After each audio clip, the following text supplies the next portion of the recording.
Germany were just moments away from the next round until Jonathan Tah's extra-time goal was taken away. The decision left Julian Nagelsmann absolutely furious, and his confrontation with the referee after the final whistle may have been even more explosive than the decision itself. Let me break it down. The 2026 FIFA World Cup round of 32 brought Germany's Die Mannschaft to Boston Stadium in Foxborough, and what unfolded was a historic shock. It was the first penalty shootout of the entire 2026 World Cup, and it resulted in Paraguay eliminating Germany. But before any of that, before the shootout, before the chaos, before Nagelsmann went to war with the match officials, there was a moment that felt for about 30 seconds like salvation. Germany's decisive breakthrough seemed to have arrived just before halftime in extra time. Nathaniel Brown delivered an in-swinging corner to the back post, where Tah was on hand to head home. Julian Nagelsmann's side appeared to take a 2-1 lead in the 102nd minute, when Jonathan Tah headed in a corner kick by Nathaniel Brown. The net rippled. The German players exploded. Wild celebrations broke out on and off the pitch, with many of Paraguay's players on the floor broken. It looked done. It looked over. Then came the screen. As the game was about to restart, the huge stadium screen showed that a VAR check for the goal was underway. Referee Jalal Jade was summoned to the replay monitor by lead VAR Tatiana Guzman. It looked like a light shove that put the 6'6" mountain to the ground, but it was enough for the officials to ask Jade to consult his pitch side monitor. He promptly ruled out the goal, sending Boston Stadium wild. The referee's announcement to the crowd after review, when the ball was in play,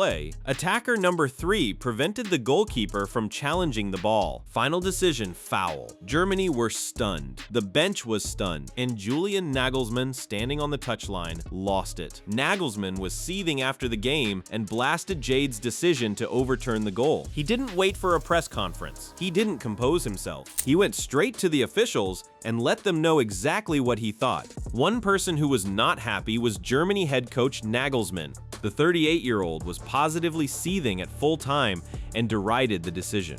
After Paraguay triumphed 4-3 on penalties following the 1-1 draw, Nagelsmann was left fuming at the disallowed goal. He said, "In my opinion, this foul was not a real foul. It was actually a joke that his goal was disallowed, and the pundits watching from the broadcast booths weren't far behind him." Alan Shearer on the BBC One broadcast said the Paraguayan goalkeeper had conned the referee, insisting, "I don't agree with that decision at all. The keeper falls to the ground on a slight touch and it's very soft. I thought it was a terrible decision. You have to understand it is a contact sport. The goalkeeper has conned the referee and the VAR."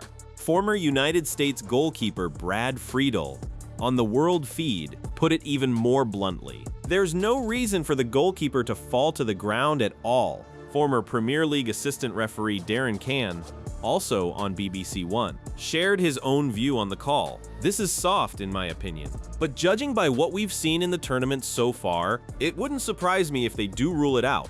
3 separate voices in the media, Shearer, Friedel, Cann, all landed in the same place. The decision was soft. The decision was wrong, and for Germany, the decision was fatal. The match, which Paraguay had led 1-0 at halftime, concluded in a penalty shootout where Paraguay prevailed 4-3 to knock Germany out of the World Cup in a massive upset. Tah, the same man whose header should have won it, shot his penalty kick well over the net, the miss that led to Germany going home. From a goal that won the game to the penalty that ended it. That's the cruelty of it. Paraguay put in a defensive masterclass that largely nullified Germany's attack, despite ceding the Europeans the lion's share of possession. That tells you everything you need to know about the opening 90 minutes. Germany had the ball. Paraguay had the plan. And for long stretches, it felt like Paraguay's plan was winning. Paraguay showed their intent from the get-go, with Julio Enciso leading a charge down the left and Junior Alonso forcing Manuel Neuer into action inside the opening 2 minutes. These weren't a team happy to sit back. They came out looking for blood, pressing high, forcing errors, and daring Germany to try and play through them. Germany, for their part, couldn't get their attacking play going. As Nagelsmann would later admit, they took too long to get their wing play going. As the game went on, they tried to force it more and ended up creating more situations in the box. But for long stretches of the first half, those situations weren't coming at all. A desperately disappointing first-half display from Germany was punished in the 42nd minute, with the unmarked Inciso heading home from Matias Galarza's center, bringing up Paraguay's first-ever knockout stage goal at the World Cup in what was their 6th such match. Think about that. Paraguay had never scored in a knockout game at a World Cup before this tournament. Inciso made it look routine. Germany had dominated throughout this match, but Paraguay had made the best of their grade A chance in the first half. When Julio Enciso buried that header in the 42nd minute, domination without conversion, control without clinical edge. It was a story Germany had been living all tournament long, and now they were paying for it at the worst possible moment. Nagelsmann introduced Leon Goretzka for the second half, but Germany's flat performance continued. He needed something to change. He needed energy. He got it, eventually, from the one man you'd always back to deliver. An early drilled cross from Florian Wirtz finally created an opening, with Kai Havertz flicking a deft header into the bottom right corner. The Germans were able to finally get on the board in the 54th minute, when Kai Havertz saw his own header flick into the back of the net, 1-1. And now, suddenly, Boston Stadium had a game on its hands. Havertz scored his 25th international goal on his 62nd appearance, while he has netted more goals for Germany under Nagelsmann than any other player, 12. He was the go-to man. He delivered when it mattered. The problem was that Havertz couldn't do it alone. Wirtz and Havertz combined again in the 77th minute, but this time, the latter directed a free header too close to Paraguay goalkeeper Orlando Gil, who reacted sharply to parry clear. The chance was there, the execution wasn't. And as the clock ticked into extra time, with both sides locked at 1-1, the sense of dread started building in German hearts across the globe. Paraguay only had 25% of possession, but created just as many dangerous chances as Germany. Two chances. That's what it took for Paraguay to keep Germany level. The efficiency gap between these two sides was enormous, and it was working entirely in Paraguay's favor. As fatigue set in, tempers flared, leading to a flurry of late bookings that only added to the mounting pressure. The game was stretched, ragged, emotional, and it was into that feverish, fragile atmosphere that Jonathan Tah rose to head home, and the whole world watched what happened next. There are moments in football that don't just decide a game. They become the game. The VAR call to disallow Tah's header is one of those moments. So let's break down exactly what happened, because the detail matters, and it's the detail that makes Nagelsmann's fury so hard to dismiss. As the corner was swung in, Germany's Waldemar Anton was judged to have impeded Gil, as the goalkeeper fell to the turf before getting up and attempting to make the save from Tah's header. Note that sequence. Gil fell, then he got back up. Then he attempted to make the save. He wasn't incapacitated.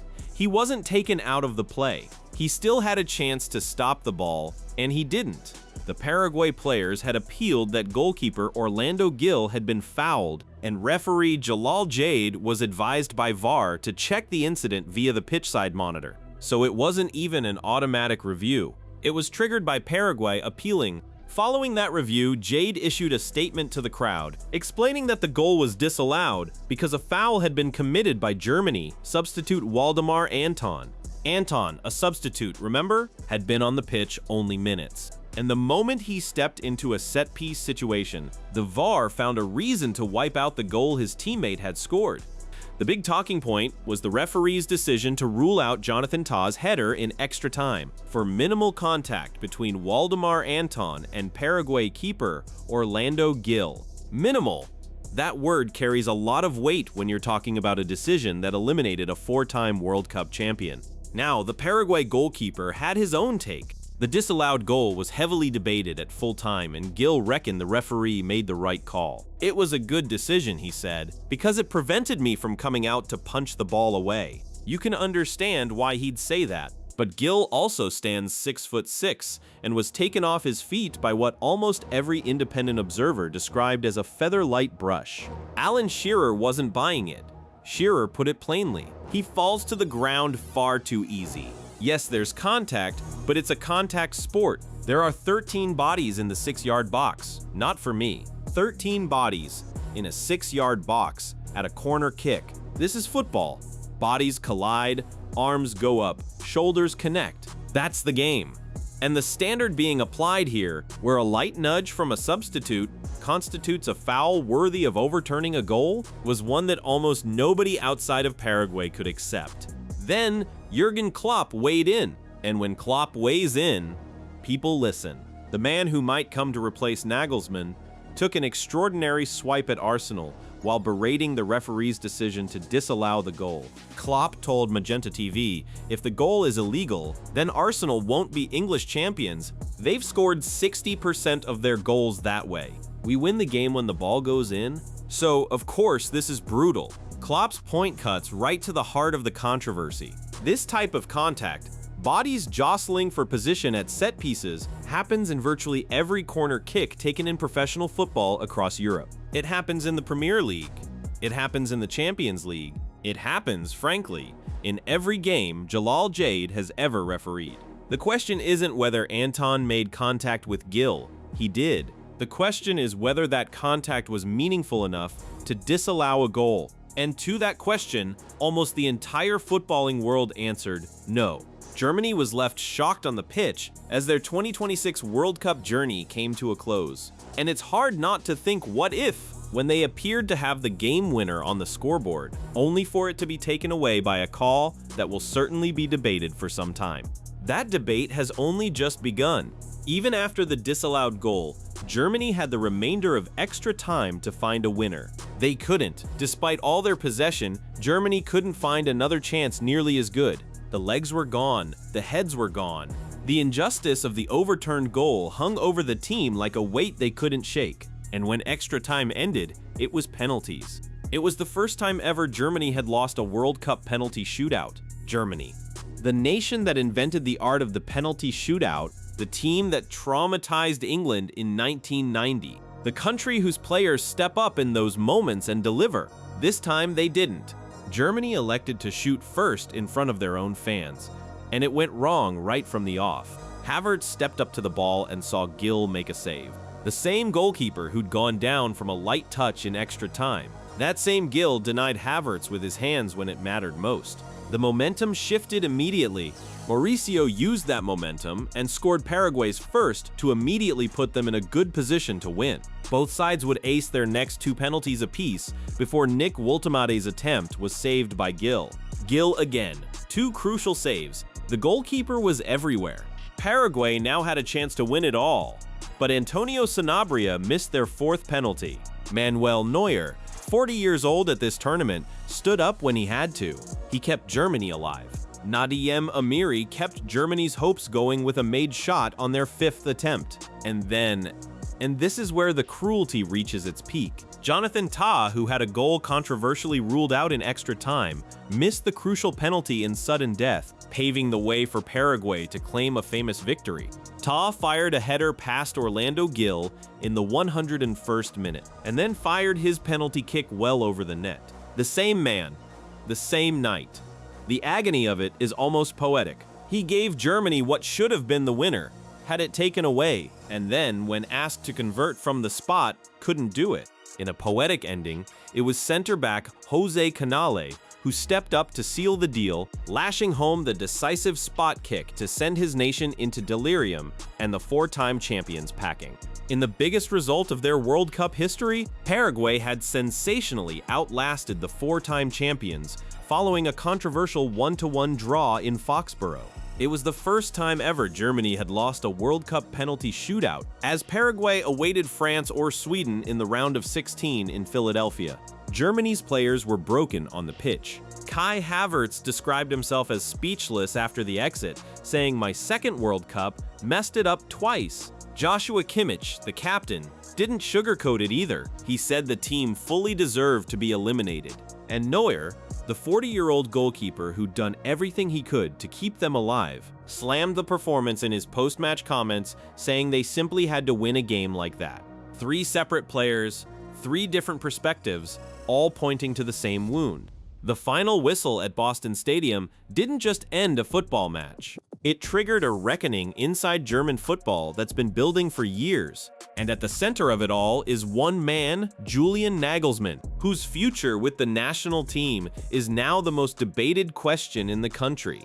If you're eliminated in the first knockout round of such a big tournament with so many teams, it's clearly not enough for German football, Nagelsmann said. He was talking about the result, but those words apply to the entire era. 3 consecutive early World Cup exits, a program in slow decline, and a coach who knows the floor is shaking beneath him.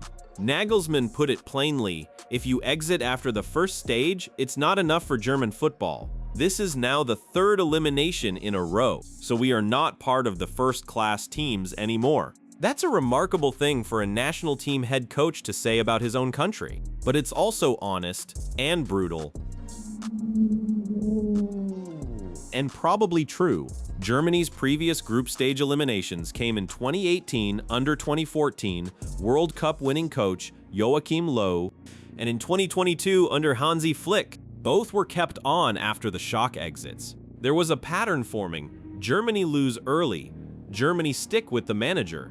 Germany repeat the cycle. The question now is whether the DFB breaks that pattern. The pressure is mounting on Nagelsmann, who has been criticized throughout the 2026 tournament. Of the criticism Nagelsmann has received during his time at the helm, much of it centers on his stubborn attitude, forcing systems and players that are not working, leading to Germany playing like a group of individuals rather than a cohesive team. The first half against Paraguay was a perfect example of the way his setup has been functioning. And yet, Nagelsmann didn't blink. Speaking after Germany's exit, Nagelsmann said he has no plans to resign, but that he will step aside if he's no longer wanted. Contracted through to 2028, he told broadcaster ZDF, "I am available if the DFB wants that. If the DFB doesn't want that, they have to tell me. I'm not one who runs away." There's a boldness to that. You've just lost to Paraguay on penalties after having a legitimate goal disallowed. Your tournament is over. Your job is on the line, and you're standing in front of cameras telling the world you're not going anywhere. That's either conviction or arrogance, depending on which side of the argument you're on.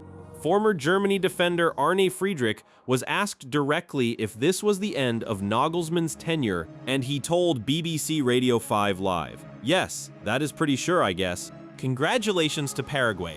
It is a deserved loss today as well. The way we played the whole tournament was not enough. Nagelsmann has to face consequences." I would definitely say the journey continues without Nagelsmann.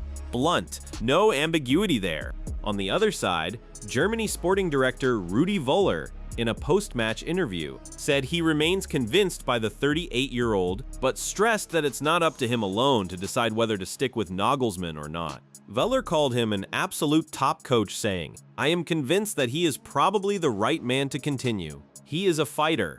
I can't and don't want to say more about it at the moment. We will sit down together again in the next day or two, and then we will see." And then there's Jurgen Klopp, the man waiting in the wings, working as a TV pundit at this tournament, watching every moment of Germany's collapse from the broadcast chair. The Germany manager is now in serious danger of losing his job, especially with Klopp waiting in the wings. Klopp didn't just critique the VAR decision, he made it personal, drawing comparisons to Arsenal's set-piece goals all season long, staking out territory in the national conversation in a way that felt less like punditry and more like an audition.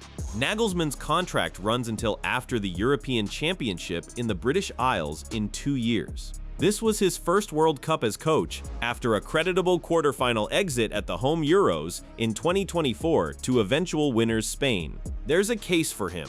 A quarterfinal at a home Euros isn't nothing. Getting out of the group here in a 48-team World Cup with a brutal knockout format isn't nothing either. But the disallowed TA goal is going to define this tournament for Germany, regardless of what happens to Nagelsmann's contract. Germany have been eliminated from just the second of their last 10 knockout matches at the FIFA World Cup, after also suffering a defeat in the 2010 semifinal against Spain. That's the context.